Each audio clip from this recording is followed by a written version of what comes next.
Magandang araw sa inyo mga kasabong and welcome back ulit dito sa ating YouTube channel na Logis CCU Academy. Master Marcos ulit ito ng Team Logis.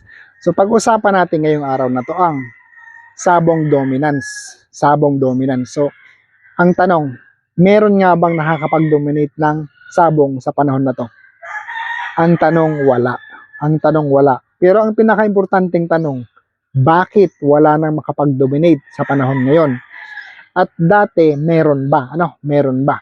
So if you will go back to history,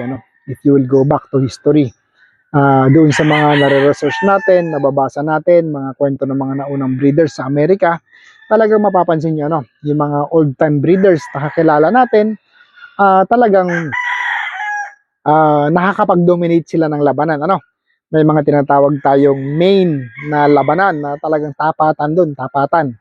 So doon sumikat yung mga imported na mga manok na kung saan kinuhanan na rin natin sa panahon ngayon, So doon unang sumikat ang mga bloodline na dinevelop na rin hanggang ngayon na ginagamit natin dito sa Pilipinas. So bakit noong panahon kaya nilang umiscore ng marami? Kaya nilang mag-dominate noon?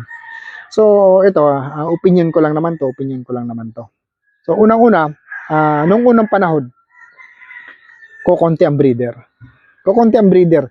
So alam naman natin sa Amerika na ang breeding doon is hobby lang, bihira ang negosyo nung unang panahon.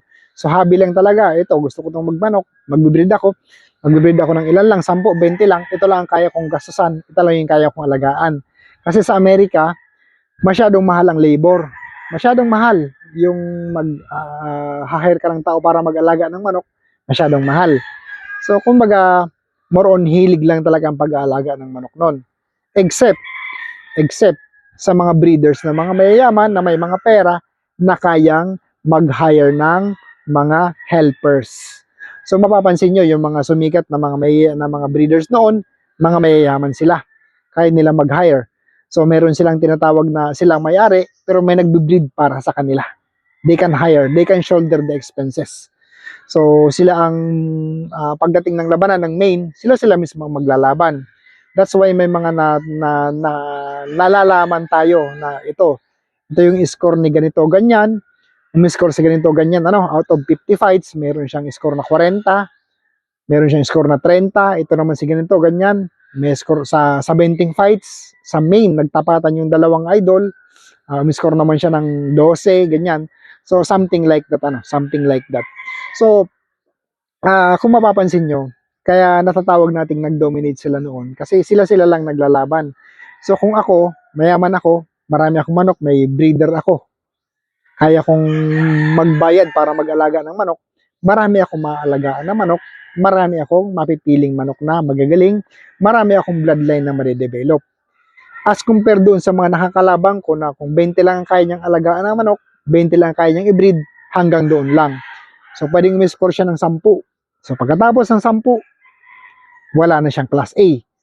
Kung ang isang breeder, meron siyang 100, so talagang, kumbaga, nag-warm up pa lang siya, ubus na ang bala mo.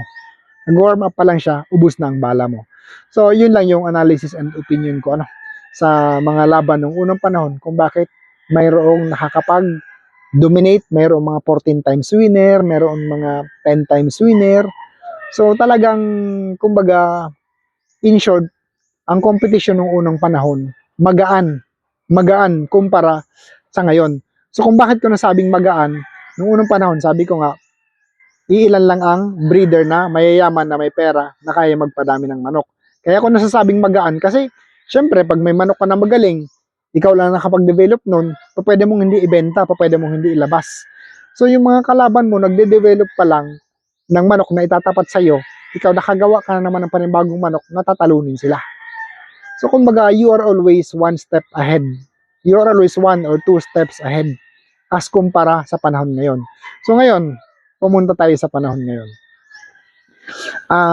Bihirang-bihira na nagmo-multiple winner ng mga manok. Bihirang-bihira na. Meron pa rin. Pero depende sa bigat ng labanan. Kasi, katulad ko, meron akong isang 5 times winner na manok. So, sa 4 na laban niya, walang sugat. Last time na nilaban ko siya, nilaban ko sa World Slasher Cup na balda.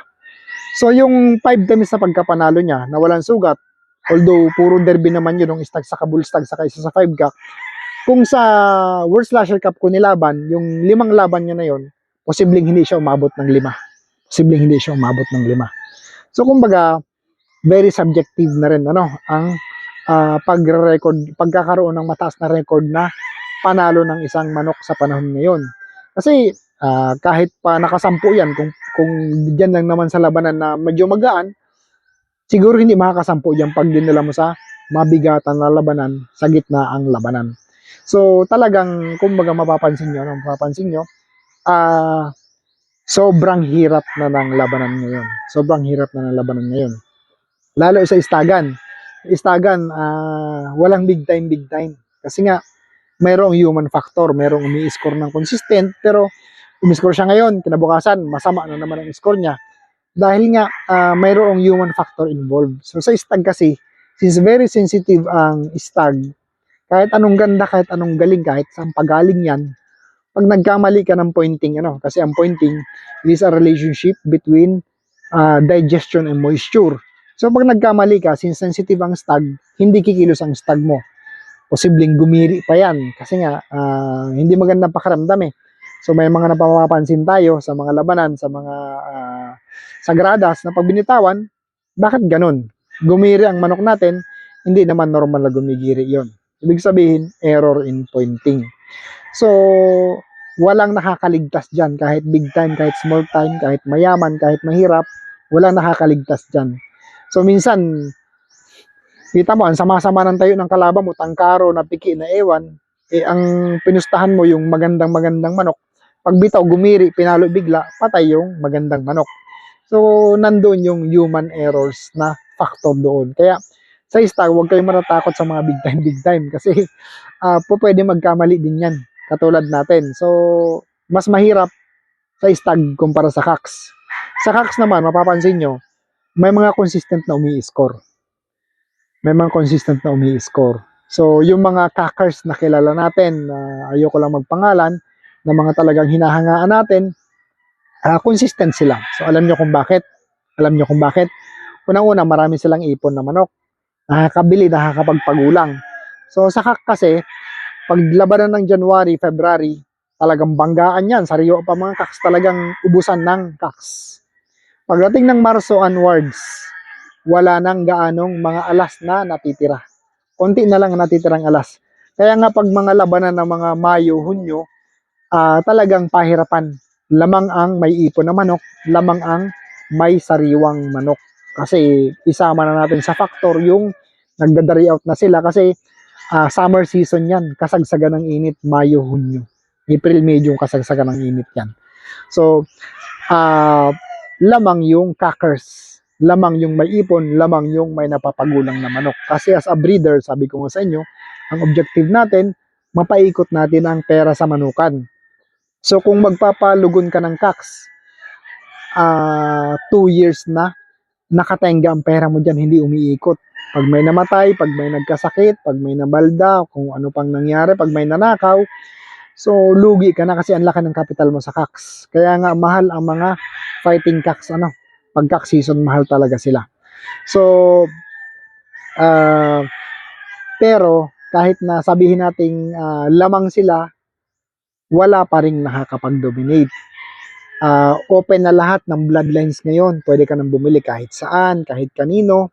Open na lahat ng knowledge ngayon. May mga raming ng cacking school na tinuturo kung paano ang tamang pointing, paano ang tamang training, paano ang tamang conditioning. So, marami na. Open na rin ngayon ang mga learnings about sa pagtatari. Marami na magagaling na mananari. Naaral na rin ang bakal, yung tigas ng bakal, yung talim ng bakal, naaral na rin. So, marami na rin ngayon ang magagaling na tagagawa ng tari. So, kumbaga, the information is here. Yung pag-acquire, yung pag-import ng mga manok sa US, yung pagbili ng mga manok sa mga breeders, open na Saka marami ng mga magmamanok ang may pera ngayon. Marami na kapag abroad, marami nang may negosyo, na talagang yung buhay ngayon, kaya na nilang masustain ang pagmamanok quality, ang manok quality lahat. Kaya na, in short, kaya na nilang mag-compete sa labanan ngayon. Kaya para sa akin, yun ang rason kung bakit wala nakakapag-dominate sa panahon ngayon. And habang tatagal, mas lalong gagaling ang mga tao, mas lalong magiging competitive ang labanan, mas lalong magiging masikip at mahigpit. So, ang hindi lang talaga maaalis dyan, yung human factor, yung human error. Nagkamali ng pointing, nagkamali ng judgment, yun lang yung doon lang magkakatalo lahat yan. But regards to bloodline, sa knowledge, sa tari, sa manpower, everything will be difficult na manalo soon. Kasi nga, alam naman natin lahat na itong laro na to is designed for 50% chance only. Kasi dalawa lang pwedeng manalo. Ay, isa lang pwedeng manalo rather. 50-50, dalawa lang kayo magbabanggaan. Panalo, talo. Worst is tabla, walang mananalo sa inyo. So, isa lang ang pwedeng maging favorable outcome. Isa lang pwedeng maging favorable outcome. Kaya this makes this sports exciting and difficult. So ayun, so sana nakapaghatid tayo sa inyo ng konting kaalaman. So, maraming salamat sa inyong lahat. Master Marcos ulit ito ng Team Logis.